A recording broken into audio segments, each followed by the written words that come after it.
morning, everyone. It was a great day for the region's charities, a record-setting day, in fact. Yesterday's Giving Hearts Day raised nearly $7 million for nonprofits in the Valley.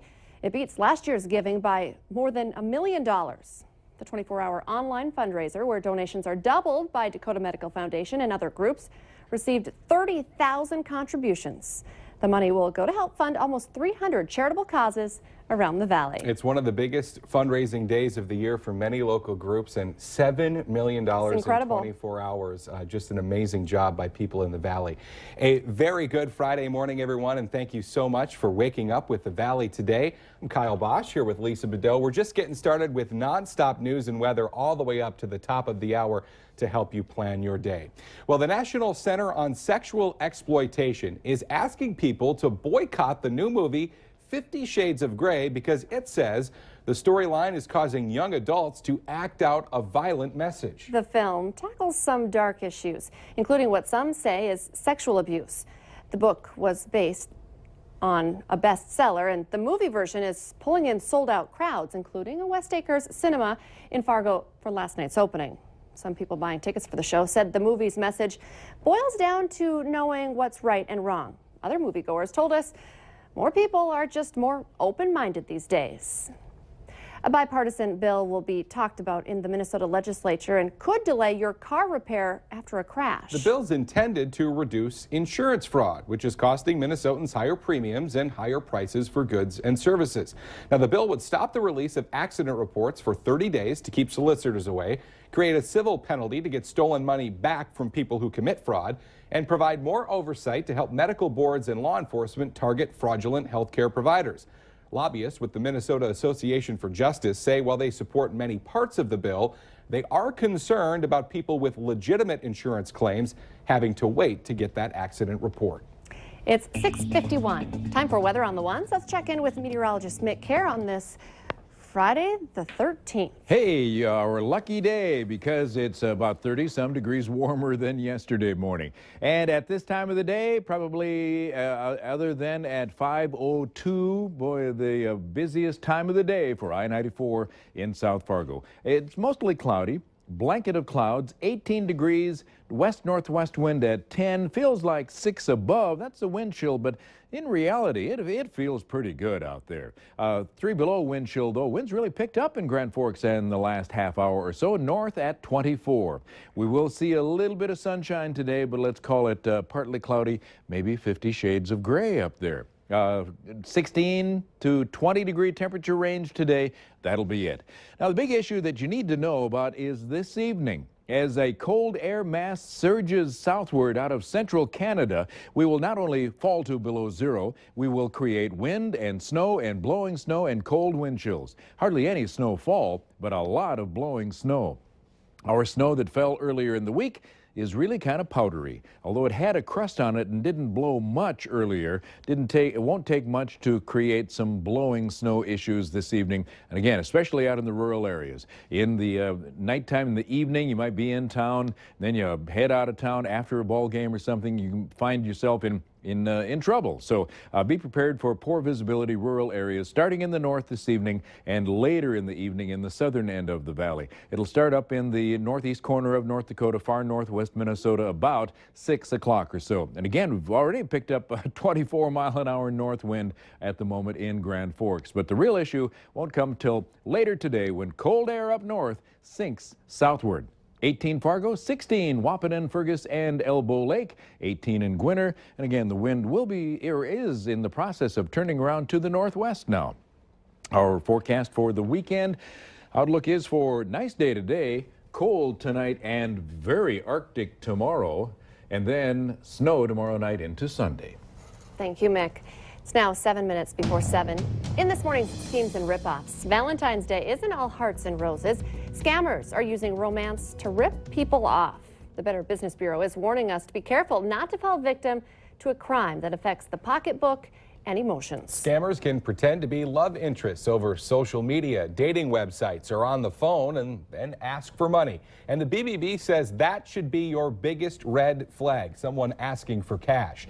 Now, some people in the Valley have been going as far as to run background checks on their Valentine's Day date. We have more information on this story posted right now at our website, valleynewslive.com. Just click on this story. Police are investigating the death of an 18-month-old Minnesota girl as a murder, and they do have a man in custody. Maplewood, Minnesota police were called to a home yesterday on a report of a baby not breathing. Paramedics noticed bruises on the girl's face and body.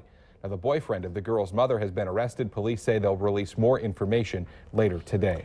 A former jail inmate is suing Beltrami County for allegedly violating his civil rights by furloughing him after he was beaten up in jail, so the county wouldn't have to pay medical expenses.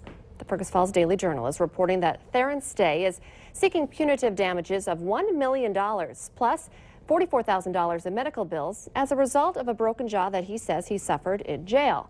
There's no video surveillance of the incident, and no jail staff witnessed the assault. Campus police at NDSCS in Wahpeton are requesting help from state police in North Dakota and Minnesota in the Andrew Sadek death investigation. Sadek was cooperating with the drug task force when he went missing last May. His body was found in the Red River near Breckenridge 2 months later with a gunshot wound to the head and wearing a backpack full of rocks.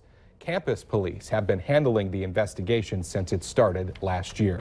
A question's been answered in the case of murdered NDSU student Tom Beerson. Police have been in touch with the driver of a car spotted near where his body was found. The car is seen on a security camera near Larry's RV sales lot in South Moorhead, but police say it was just in the wrong place at the wrong time. Investigators released the pictures of the car earlier this week, hoping it might turn into a lead in the unsolved murder case. A Moorhead judge says he'll decide within 45 days whether to drop charges against 2 hockey players accused of making a sex video with a 15-year-old girl in a Moorhead motel room. The attorneys for Thomas Carey and Brandon Smith are attacking the character of the girl, even suggesting she should be charged. The prosecutor says the charges against the men should stand and that she's tired of hearing that, quote, boys will be boys. Friday morning means it's time to get a check of this week's Valley's Most Wanted. Police this week on the lookout for Christopher Lennox. He's wanted for theft of property. Lennox about 5'6" and 170 pounds. We've got his picture up on your TV screen right now. If you have any information, you're asked to call your local law enforcement. Well, there is, of course, a lot going on in the Valley this weekend, not just Valentine's Day dates, but many events as well. And if you're looking for something of a little different activity, but plenty of fun, the MSU Moorhead men's and women's basketball teams are in action for their last home games of the regular season. Maybe for the whole family. Your kids are your Valentines as well. Let's check in with the Valley Today's Christy Larson and her purple mustache over at the Nemzik Fieldhouse this morning. Good morning, Christy. Good morning. It was kind of falling off there. I had to get it a little bit fixed up, but that's right, you guys. They have back-to-back home games here for both men's and women's, and we're with John Webkin. And let's just talk about, again, why should people come out to tonight or tomorrow's game, or both? Well, there's a lot of things going on. It's Go Pink with the Dragons tonight. It's a great cause, sponsored by Sanford. But not only is there great games for basketball, there's great promotions as I lose my mustache. And there's a chance to win a car. There's games galore, games for the kids, and it's always great to have the kids come and have a great time at the game. It's a great family atmosphere, and it's a lot of entertainment on Fill the Fieldhouse as well for the $1,000 car race. But bottom line, really good basketball. 2 great basketball teams. Both our men and women are top of the league, and it's fun to watch them play. And I bet your mustaches will stay on a little bit more because you probably won't be dancing around this morning. And again, tonight's games, the women are at 6, men are at 8, and then on Saturday it's at 4 and 6. And Kyle and Lisa, you might even see me do some cartwheels if I come to tonight's game. Oh, here she goes. The pink pom-poms and all, there it goes. Oh, nice. Well done. A dragon, really excited, Christy Larson, and again, a real big weekend. And if you haven't been following, the MSU men, one of the best Division II teams in the country, ranked number 9 in the nation huge. so far. So Yeah. it's really good basketball to watch for sure. Christy Larson, not a bad cartwheel there, too. Yeah, impressive. If you've ever underestimated the special connection between man and his dog, this next story might change your mind. A small dog in Cedar Rapids, Iowa, escaped from her home and walked 20 blocks right into the hospital lobby where her owner was recovering from surgery. Hospital surveillance shows the 10-year-old miniature schnauzer triggering the automatic doors, then roaming the halls into security until she was picked up. It took about 4 hours to solve the mystery, and the dog was eventually brought to her owner's room to say hello before being brought back home. Now, I agree. No one believes this was just a coincidence that the dog found the hospital. Knew exactly where to go Yeah, and he just knew where wanted he to was make going. sure everything was okay. And I'm sure, as you said before, you know, it's a nice therapy for the owner as well in the Yes. hospital room to see their best friend.